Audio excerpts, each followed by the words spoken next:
Hey folks, welcome to a special holiday edition of the podcast. I hope you've been able to pull through this pandemic healthy and with some optimism for 2021. The holidays for me are about spending time with family, focusing on what's important, feeling gratitude for those things, and reflecting back on the year. But we're wrapping up what has probably been one of the craziest and darkest years of our lifetimes. And many of us won't be able to be with family and friends, at least not in the ways we're used to being with them. We all cope with setbacks and hardship differently, but for me, when things are dark, I try to look for some light. And the light I'm focusing on now are the connections I've made and the friendships I've formed through this podcast. Every time I talk to a guest, I feel like I've made a meaningful connection. When a guest shares their story, that's a form of vulnerability.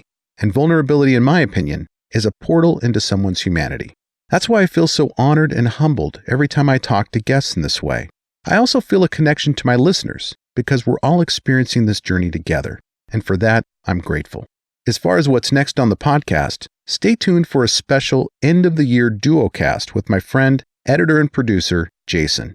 We're going to recap the top episodes of 2020, talk about what we learned, and preview what's ahead, including interviews that will launch in January.